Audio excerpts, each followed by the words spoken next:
Hello Bose, ನಮಸ್ಕಾರ. ಎಲ್ಲರೂ ಹೇಗಿದ್ದೀರಾ? ಎಲ್ರಿಗೂ ಹೊಸದೊಂದು ವಿಡಿಯೋಗೆ ಆತ್ಮೀಯವಾದ ಸ್ವಾಗತ. ನಮ್ಮ ಮಲೆನಾಡು ಭಾಗದಲ್ಲಿ ಸಾಮಾನ್ಯವಾಗಿ ಜೂನ್ನಲ್ಲಿ ಮಳೆ ಸ್ಟಾರ್ಟ್ ಆಗುತ್ತೆ. ಆದರೆ ಈ ಬಾರಿ ಮುಂಚಿತವಾಗಿ ಜೂನ್ಗಿಂತ ಒಂದು 10 ದಿವಸ ಮುಂಚಿತವಾಗಿ ಮಳೆ ಸ್ಟಾರ್ಟ್ ಆದ ಕಾರಣ ಬಿಟ್ಟು ಬಿಡದೆ 10 ದಿವಸ ಮಲೆನಾಡಿಗರು ಒಂದು ಮನೆಯಲ್ಲೇ ಕೂತ್ಕೊಳ್ಳುವ ಒಂದು ಪರಿಸ್ಥಿತಿ ಎದುರಾಗಿತ್ತು. ಯಾವುದೇ ಕೆಲಸ ಕಾರ್ಯಗಳು ಈ ನಡುವೆ ಆಗ್ತಾನೂ ಇರಲಿಲ್ಲ.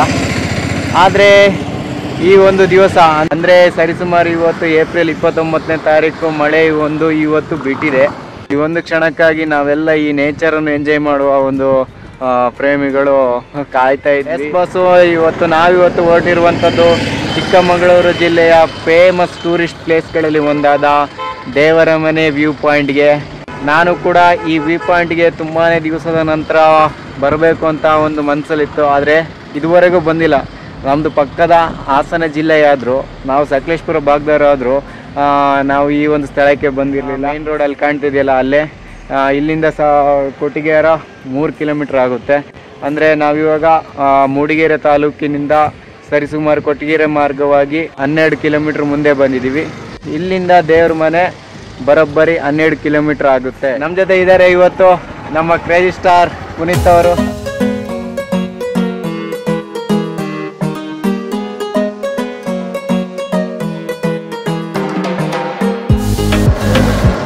ಆಲ್ರೆಡಿ ದೇವ್ರ ಮನೆ ಬಂದಿದ್ದೀವಿ. ಏನು ಕಾಣ್ತಿಲ್ಲಲ್ಲ ಅವರೇ, ನಾವುಗಳೇ ಕಾಣ್ತಿಲ್ಲ. ಇನ್ನು ವ್ಯೂ ಪಾಯಿಂಟ್ ಕಾಣೋದೇ ಡೌಟು. ದೇವಸ್ಥಾನ ಹತ್ರ ಹೋಗೋಣ. ಮಳೆ ಬಿಟ್ಟ ಕಾರಣ ಪ್ರವಾಸಿಗರ ದಂಡೆ ಆಗಮಿಸಿದೆ. ಹೊಸ ವ್ಯೂ ಪಾಯಿಂಟ್ ಏನು ಕಾಣ್ತಾ ಇಲ್ಲ. ಹಾಗೆ ಇಲ್ಲೊಂದು ಕಾಲಭೈರವೇಶ್ವರನ ಸನ್ನಿಧಾನ ಇದೆ. ದೇವ್ರ ಮನೆಯ ಈ ಒಂದು ಭಾಗಕ್ಕೆ ಬಂದರೆ ಈ ಕಾಲಭೈರವೇಶ್ವರನ ಟೆಂಪಲ್ನ ಇಲ್ಲೇ ದೇವ್ರ ಮನೆ ವ್ಯೂ ಪಾಯಿಂಟ್ನ ಸ್ಥಳದಲ್ಲೇ ಇದೆ. ಈ ಟೆಂಪಲ್ಗೆ ನಾವುಗಳು ವಿಸಿಟ್ ಮಾಡ್ಕೊಬೋದು. ಕಾಣ್ತಾ ಇದ್ದೀರಾ ಹಿಂದ್ಗಡೆ. ಆದರೆ ಇವಾಗ ಫುಲ್ಲು ಮಿಸ್ಟ್ ಆಗಿದೆ, ಹಂಗಾಗಿ ಯಾವುದೇ ರೀತಿಯ ಸರಿಯಾದ ವ್ಯೂ ಕಾಣ್ತಾ ಇಲ್ಲ ನಮಗೆ. ಬನ್ನಿ ದೇವಸ್ಥಾನದ ಅಂಗಳದ ಒಳಗೆ ಹೋಗಿ ಬರೋಣ. ಬಸ್ಸು ಈ ದೇವಸ್ಥಾನದ ಒಳಗೆ ಪ್ರವೇಶ ಮಾಡಬೇಕಂದ್ರೆ ಇಲ್ಲಿ ಒಂದು ಪಾದರಕ್ಷೆಯ ಬೀಳುವ ಸ್ಥಳ ಇದೆ. ಇಲ್ಲಿ ಪಾದರಕ್ಷೆಗಳನ್ನು ಬಿಟ್ಕೊಂಡು ಹಾಗೆ ಇಲ್ಲಿ ಬೋರ್ಡ್ ಸಹ ಹಾಕಿದ್ದಾರೆ ನೋಡಿ. ಇಲ್ಲಿ ಕೈ ಕಾಲುಗಳನ್ನು ಶುದ್ಧ ಮಾಡ್ಕೊಳ್ಳೋಕ್ಕೆ ನೀರು ಸಹ ತುಂಬ ವ್ಯವಸ್ಥೆ ಎಲ್ಲ ಚೆನ್ನಾಗಿ ಒಂದು ಸ್ಲೋಗನ್ ಹಾಕಿದ್ದಾರೆ, ನೀರನ್ನು ಮಿತವಾಗಿ ಬೆಳೆ. ದೇವಸ್ಥಾನದ ಆವರಣದೊಳಗೆ ಹೋಗೋಣ. ತುಂಬಾ ಚೆನ್ನಾಗಿದೆ. ಇಲ್ಲೆಲ್ಲ ಫುಲ್ಲು ಮಿಸ್ಟ್ ತುಂಬಿಕೊಂಡು ಏನು ಕಾಣ್ತಾ ಇಲ್ಲ.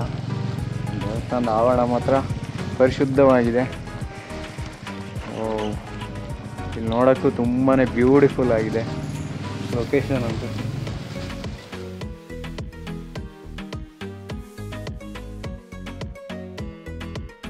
ಇವಾಗ ಕ್ಲೋಸ್ ಇದೆ.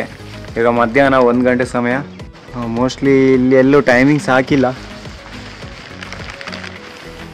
ಬೆಳಗ್ಗಿನ ಜಾವ ಈ ಒಂದು ದೇವಸ್ಥಾನ ಓಪನ್ ಇರುತ್ತೆ ಅನಿಸುತ್ತೆ. ಇವಾಗ ಮಧ್ಯಾಹ್ನದ ಹೊತ್ತು ಕ್ಲೋಸ್ ಆಗಿದೆ. ಬಸ್ಸು ದೇವಸ್ಥಾನದ ಆವರಣ ಅಂತೂ ತುಂಬಾ ಪರಿಶುದ್ಧವಾಗಿದೆ. ಹಾಗೆ ತುಂಬಾ ನೀಟಾಗಿ ಸಹ ಇದೆ.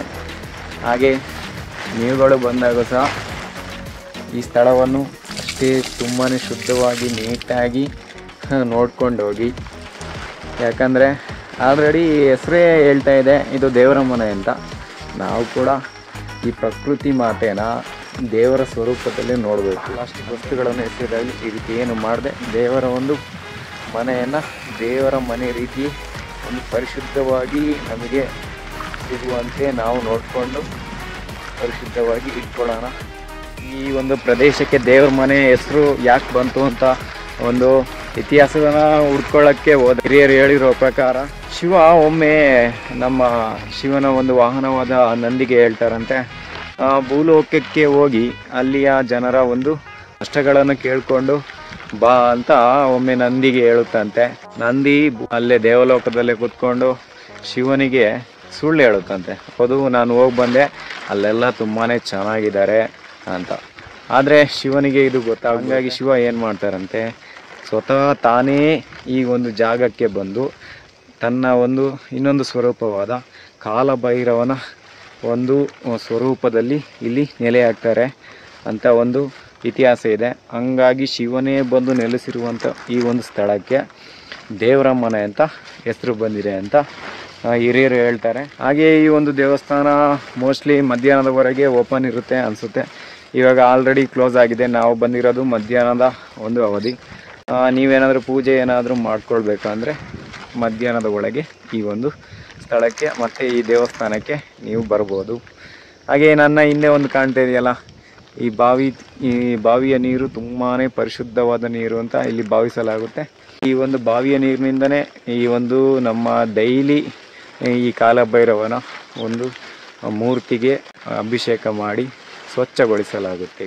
ಬಸ್ಸು ವ್ಯೂ ಪಾಯಿಂಟ್ ಅಂತೂ ಸತ್ಯವಾಗ್ಲೂ ಏನು ಕಾಣುತ್ತೋ ಇಲ್ವೋ ಅಂತ ಸತ್ಯವಾಗ್ಲೂ ಗೊತ್ತಿಲ್ಲ. ಅಂದರೆ ವೆಯ್ಟ್ ಮಾಡೋಣ, ವ್ಯೂ ಪಾಯಿಂಟು ನೋಡ್ಕೊಂಡು ಹೋಗಬೇಕು. ಯಾಕಂದರೆ ನಾನು ಸಹ ಇಲ್ಲಿ ಮೊದಲನೇ ಬಾರಿಗೆ ಬರ್ತಾ ಇರೋದು. ಹಾಗಾಗಿ ನಾನು ಸಹ ತುಂಬಾ ಎಕ್ಸೈಟ್ಮೆಂಟ್ ಆಗಿದ್ದೀನಿ. ಯಾರು ಸಹ ವೀಡಿಯೋಸ್ನ ಸ್ಕಿಪ್ ಮಾಡಬೇಡಿ. ಹಾಗೆ ವ್ಯೂ ಪಾಯಿಂಟ್ನ ತೋರಿಸುವ ಒಂದು ಪ್ರಯತ್ನ ಮಾಡ್ತೀವಿ, ಅದೆಷ್ಟೇ ಹೊತ್ತಾದರೂ ಕಾದು. ಈ ಒಂದು ಸ್ಥಳ ಚಿಕ್ಕಮಗಳೂರು ಜಿಲ್ಲೆಗೆ ಸೇರುತ್ತೆ. ಹಂಗಾಗಿ ನೀವು ಚಿಕ್ಕಮಗಳೂರಿಂದ ಬರೋದಾದರೆ 52 ಕಿಲೋಮೀಟರ್ ಆಗ್ತದೆ. ಹಾಗೆ ನೀವು ಮೂಡಿಗೆರೆಯಿಂದ ಸರಿಸುಮಾರು ಮೂಡಿಗೆರೆ ಭಾಗದಿಂದ ಬರೋದಂದರೆ ಸರಿಸುಮಾರು 22 ಕಿಲೋಮೀಟರ್ ಆಗ್ತದೆ. ಹಾಗೆ ಬೆಂಗಳೂರಿನಿಂದ ಬರೋದಾದರೆ 272 ಕಿಲೋಮೀಟರ್ ಆಗ್ತದೆ. ಹಾಗೆ ಮಂಗಳೂರಿನ ಭಾಗದಿಂದ ನೀವೇನಾದರೂ ಈ ಸ್ಥಳಕ್ಕೆ ಬರೋದಾದರೆ 118 ಕಿಲೋಮೀಟ್ರ್ ತನಕ ಆಗ್ತದೆ. ಈ ಒಂದು ಸ್ಥಳಕ್ಕೆ ಏನಾದರೂ ಬಂದರೆ ನಿಮಗೆ ಕಂಪ್ಲೀಟ್ ಪ್ಯಾಕೇಜ್, ಅಂದರೆ ನಾವು ಮನೆಗೆ ಟರ್ನ್ ಆಗುವ ಒಂದು ಸ್ಥಳದಲ್ಲಿ 3 ಕಿಲೋಮೀಟ್ರ್ ಮುಂದೆ ಹೋದರೆ ಕೊಟ್ಟಿಗೆರೆಗಿಂತ ಮುಂದೆ ಹೋದರೆ ಸ್ವರ್ಗ, ಚಾರ್ಮಾಡಿ ಘಾಟ್. ಈ ಒಂದು ಮಳೆಗಾಲದಲ್ಲಂತೂ ಸ್ವರ್ಗನೇ. ತದನಂತರ ಇಲ್ಲಿ ಮುಂದೆ ಹೋದರೆ ಎತ್ತಿನ ಭುಜ, ಈ ಬೆಟ್ಟದ ಭೈರವೇಶ್ವರ, ಹಾಗೆ ಸಕಲೇಶಪುರ ತಾಲೂಕಿನ ಅಬ್ಬಿ ಫಾಲ್ಸ್, ಇವೆಲ್ಲ ಇಲ್ಲೇ ನಿಯರ್ ಬೈ ಪ್ರವಾಸಿ ತಾಣಗಳು. ಇವೆಲ್ಲ ಎಂಜಾಯ್ ಮಾಡ್ಕೊಂಡು ನೀವು ಈ ಸ್ಥಳದಿಂದ ಹೋಗ್ಬೋದು. ಟೈಮ್ ಮಾಡ್ಕೊಬೇಕಷ್ಟೆ. ಮಿಸ್ಟು ಕ್ಲಿಯರ್ ಆಗಿ ಕಾಣ್ತಾ ಇಲ್ಲ. ನಮ್ಮ ಬಾಸ್ ಅಂತೂ ಚಿಂತಾಕ್ರಾಂತರಾಗಿದ್ದಾರೆ, ಬಂದಿದ್ದಕ್ಕೆ ವೇಸ್ಟ್ ಆಗುತ್ತೆ ಅಂತ. ನಾನಂತೂ ಚಪ್ಪಲಿ ಅಲ್ಲೇ ಬಿಡಿ ಅಂತ ಹೇಳಿದ್ದಾರೆ, ನಾನು ಅಲ್ಲೇ ಬಿಟ್ಟು ಹೋಗ್ತಿದ್ದೀನಿ. ಹಾಕ್ಕೊಂಡೋಗೋಣ. ಇನ್ನು ದೇವಸ್ಥಾನದ ಭಾಗದಿಂದ ಪಾರ್ಕಿಂಗ್ ಏರಿಯಾದತ್ತ ಮತ್ತೆ ಹೋಗ್ತಾ ಇದ್ವಿ. ವ್ಯೂ ಪಾಯಿಂಟ್ಗೆ ಹೋಗೋ ದಾರಿ ಅಲ್ಲೇ. ಸುತ್ತಮುತ್ತ ಮನೆಗಳು ಸಹ ಇದೆ.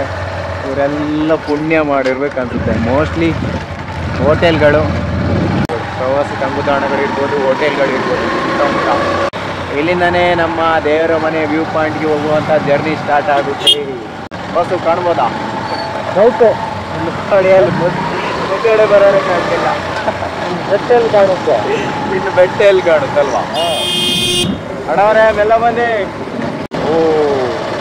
ಒಬ್ಬೊಬ್ರು ಬಂದು ನಮಗೆ ಇಡ್ತಾಯಿದ್ರು, ಸರಿಯಾಗಿ ಇಡ್ತಾಯಿದ್ರು.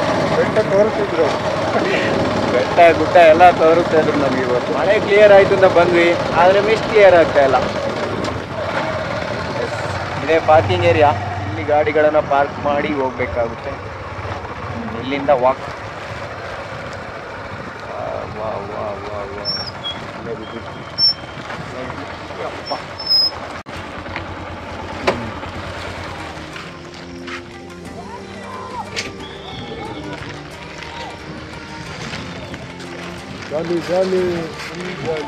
ಜಾಲಿ ಮಾಡಿ ಮಾಡಿ.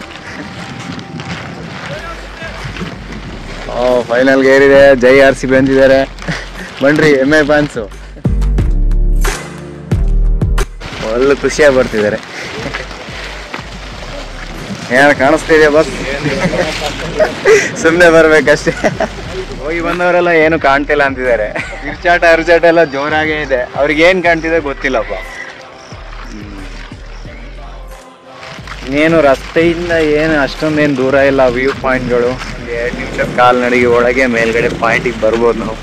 ಡ್ಯಾನ್ಸ್ ಎಲ್ಲ ಶುರು ಮಾಡಿದ್ರು. ಬಸ್ಸು ಡ್ಯಾನ್ಸ್ ಮಾಡ್ರಿ. RCB ಫೈನಲ್ ಹೋಗಿದ್ದ ಫುಲ್ ಖುಷಿಯಾಗಿದ್ದಾರೆ.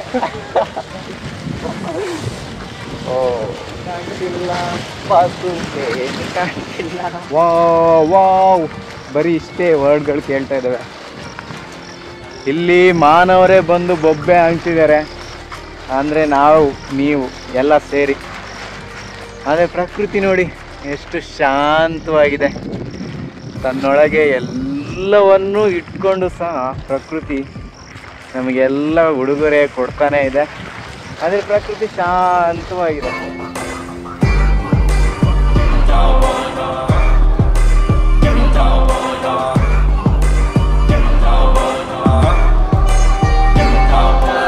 ಯಾರು ಕಾಣಿಸ್ತಿಲ್ಲ ಬಾಸು. ಇವರೆಲ್ಲ ಬಂದು ಹೋಗಿದ್ದಾರೆ, ಹಂಗಾಗಿ ಇವರಿಗೇನು ಚಿಂತೆ ಇಲ್ಲ. ನಾವು ಮೊದಲೇ ಬಾರಿ ಬರ್ತಾ ಇರೋದು, ನಮಗೆ ಕಾಣಿಸ್ತಿಲ್ಲ ಅಂತ ನಮಗೆ ಚಿಂತೆ. ಅಯ್ಯೋ ಕ್ಲಿಯರ್ ಆಗಪ್ಪ, ಸುಮಾರು ಟೈಮ್ ಆಯ್ತು ಬಂದು, ಕ್ಲಿಯರ್ ಆಗ್ತಾ ಇಲ್ಲ. ಜಾಲಿ ಜಾಲಿ, ಏನು ಕಾಣಿಸ್ತಿಲ್ಲ ಆದ್ರೂ ಜಾಲಿ ಜಾಲಿ. ದೇವ್ರ ಮನೆ ದೇವ್ರ ಮನೆ. ಈ ಮಿಸ್ಟ್ ಕ್ಲಿಯರ್ ಆಗ್ಬೇಕಂದ್ರೆ ಒಂದು ಮಳೆ ಬಂದು ಹೋಗ್ಲೇಬೇಕು. ನಮ್ಮ ದುರಾದೃಷ್ಟವೇನೋ ಮೊನ್ನೆಯಿಂದ ದಡಿ ದಡಿ ದಡಿ ಅಂತ ಮಳೆ ಬರ್ತಾನೆ ಇತ್ತು, ಒಂದು ನಿಮಿಷನೂ ಬಿಡುವು ಕೊಡದೆ. ಆದರೆ ಇವತ್ತು ಬೆಳಗಿನಿಂದ ಇದುವರೆಗೂ ಅಂದರೆ ಸರಿಸುಮಾರು ಮಧ್ಯಾಹ್ನದ ಹೊತ್ತು ಒಂದೇ ಒಂದು ಹನಿ ಮಳೆ ನೀರು ಬಿದ್ದಿಲ್ಲ. ನಮ್ಮ ದುರಾದೃಷ್ಟ. ವ್ಯೂ ನೋಡಿ, ಇದು ಆ್ಯಕ್ಚುಲಿ ವ್ಯೂ ಪಾಯಿಂಟು. ಏನು ಕಾಣಿಸ್ತಾ ಇಲ್ಲ, ಬಸ್ಸು ತುಂಬಾ ಹೊತ್ತಾಯಿತು, ಬಟ್ ಮಿಸ್ಟ್ ಕ್ಲಿಯರ್ ಆಗ್ತಾ ಇಲ್ಲ. ಅದೇ ರೀತಿ ವ್ಯೂ ಸಹ ಕಾಣ್ತಾ ಇಲ್ಲ. ಬಾಸ್ ಮತ್ತೊಂದು ಪ್ಲಾನ್ ಹಾಕ್ತಿದ್ದಾರೆ, ಇನ್ನೊಮ್ಮೆ ಮತ್ತೆ ಬರೋಣ. ನಾವು ಪ್ಲಾನ್ ಹಾಕಿ ಓಡ್ ದಿವಸ ಬಂದೇ ಇಲ್ಲ. ವ್ಯೂ ನಾನಂತೂ ನೋಡಲೇಬೇಕು. ದೇವ್ರ ಮನೆಗೆ ಇನ್ನೊಂದು ದಿವಸ ಖಂಡಿತವಾಗ್ಲೂ ವಿಸಿಟ್ ಕೊಡಲೇಬೇಕು. ನಿಮಗಾಗಿ ಬಂದೇ ಬರೋಣ ಬಿಡಿ ಬಾಸ್. ನಮ್ಮ ಸಕಲೇಶ್ಪುರದ ಪಕ್ಕದ ಜಿಲ್ಲೆಯಾದ ಚಿಕ್ಕಮಗಳೂರಿನ ಈ ವ್ಯೂ ಪಾಯಿಂಟ್ನ ನಾನು ನೋಡಲೇಬೇಕು. ಇದುವರೆಗೆ ನೋಡಿಲ್ಲ ಅನ್ನೋದೇ ನನಗೊಂದು ಬೇಜಾರು. ಪ್ರಕೃತಿಗೆ ನಾವು ಏನು ಹೇಳೋಕ್ಕಾಗಲ್ಲ. ಪ್ರಕೃತಿ ಏನು ಕೊಡುತ್ತೆ ಅದನ್ನು ನಾವು ರಿಸೀವ್ ಮಾಡ್ಕೊಳ್ಳೇಬೇಕು. ಇದು ಒಂದು ನಮ್ಮ ಮಾನವ ಧರ್ಮ. ಇನ್ನೊಂದು ದಿವಸ ಖಂಡಿತ ಬರೋಣ. ಓಕೆ, ಈ ದೇವ್ರ ಮನೆ ವ್ಯೂ ಪಾಯಿಂಟ್ನ ಮತ್ತೊಮ್ಮೆ ಎಂಜಾಯ್ ಮಾಡೋಣ ಅಂತ ಹೇಳ್ತಾ ಮತ್ತೊಂದು ಹೊಸ ವಿಡಿಯೋದಲ್ಲಿ ಮತ್ತೆ ಸಿಗ್ತೀವಿ. ಅಲ್ಲಿವರೆಗೂ ನಮಸ್ಕಾರ. ಒಳ್ಳೆಯಾಗಲಿ ಎಲ್ರಿಗೂ. ಏನಾದ್ರು ಒಂದು ಮಳೆ ಬಂದು ಹೋಗಿದ್ರೆ ಮಿಸ್ಟ್ ಕ್ಲಿಯರ್ ಆಗ್ಬಿಡೋದು. ಹೌದು ಬಾಸ್, ಏನು ಮಾಡೋದು, ಬರಲಿಲ್ಲ.